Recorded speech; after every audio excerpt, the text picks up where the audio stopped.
ఓం శుక్లాంబరధరం విష్ణుం శశివర్ణం చతుర్భుజం ప్రసన్నవదనం ధ్యాయేత్ సర్వవిఘ్నోపశాంతయే.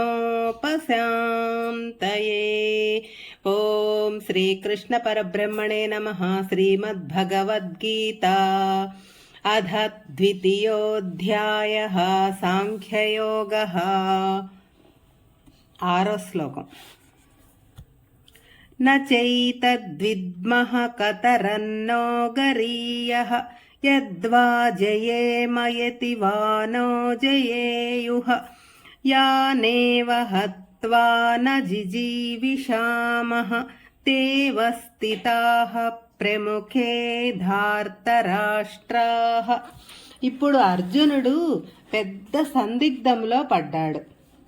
ఇంతకు యుద్ధం చేయాలా వద్దా? యుద్ధం చేస్తే మంచిదా, చేయకుండా ఉంటే మంచిదా? ఏమీ తెలియకుండా ఉంది. అప్పుడు అసలు నిజం తెలిసి వచ్చింది అర్జునుడికి. ఇంతకు యుద్ధంలో మేము జయిస్తామా లేక వాళ్ళు జయిస్తారా? ఏ విషయం ఇప్పుడు ఎలా తెలుస్తుంది?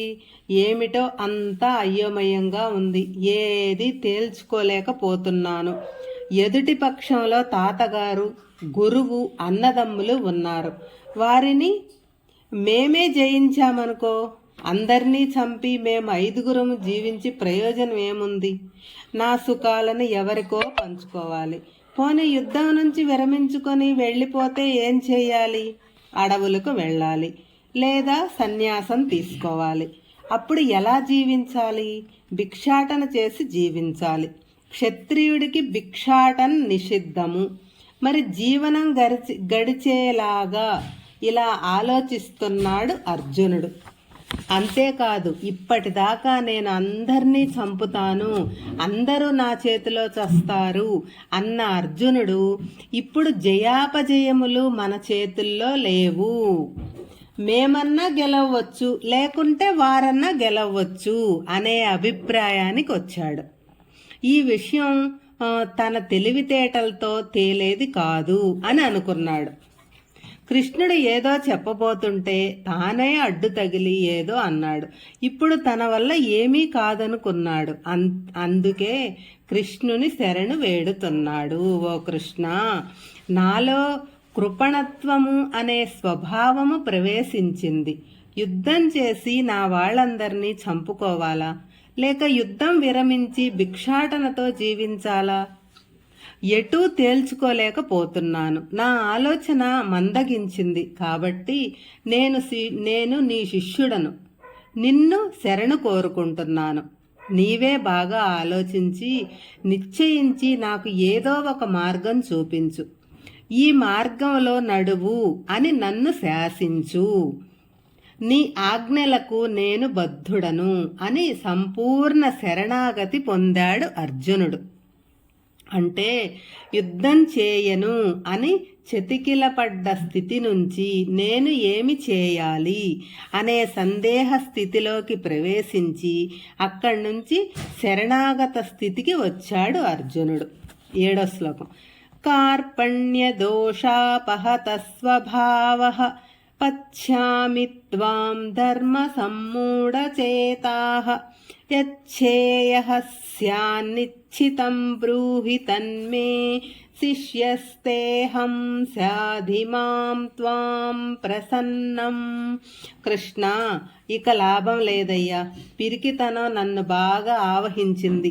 నా స్వాభావిక సిద్ధమైన క్షాత్రధర్మాన్ని నా పిరికితనం కప్పివేసింది. నా మనసు దయ, జాలి, కరుణ, పిరికితనం అనే క్షత్రియ విరుద్ధమైన ధర్మాలతో గిలగిలా కొట్టుకుంటూ ఉంది. ధర్మం ఏదో అధర్మం ఏదో, ఏది చేయాలో ఏది చేయకూడదో, ఏది మంచిదో ఏది చెడ్డదో ఏమీ తేల్చుకోలేకపోతున్నాను నేను. అంతా అయోమయంగా ఉంది.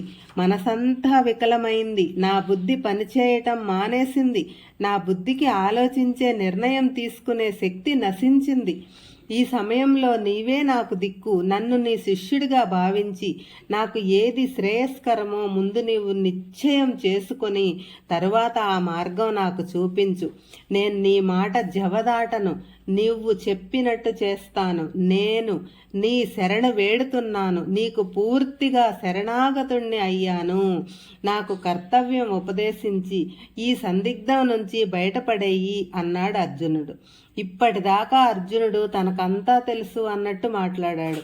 కృష్ణుడు ఆ మాటలను ఖండించలేదు, మౌనంగా విన్నాడు. ఎందుకంటే అర్జునుడు అడగంది తాను చెప్పడం. ఎందుకని మౌనం పాటించాడు. తాను ఎంత చెప్పినా కృష్ణుడు ఒక్క మాట కూడా మాట్లాడలేదు. తన కర్తవ్యం ఉపదేశించలేదు. ఇంకా ఇలా లాభం లేదు అనుకున్న అర్జునుడు నీవే తప్ప నితపరం బెరుక అనే రీతిలో కృష్ణుడు శరణాగతి పొందాడు. ఎవరికైనా ఎటువంటి విపత్కర పరిస్థితులలో ఉన్నా పరమాత్మను శరణాగతి పొందితే మనశ్శాంతి లభిస్తుంది. ప్రశాంతంగా ఆలోచిస్తే ఏ సమస్యకైనా వెంటనే పరిష్కారం దొరుకుతుంది. అర్జునుడు తన శరణాగతిని పొంది తనకు కర్తవ్యమును ఉపదేశించు అని వేడగానే కృష్ణుడు గురుస్థానం వహించి మాట్లాడటం మొదలుపెట్టాడు. దానికి మూలం ముందు అర్జునుడు నన్ను నీ శిష్యునిగా అంగీకరించి నా కర్తవ్య బోధ చెయ్యి అని వేడుకోవటమే. అంటే శిష్యుడు గురువు దగ్గరకు చేరి తనకు జ్ఞానబోధ చేయమని అడగాలి. అప్పుడే గురువు శిష్యుని ఆదరిస్తాడు, జ్ఞానబోధ చేస్తాడు.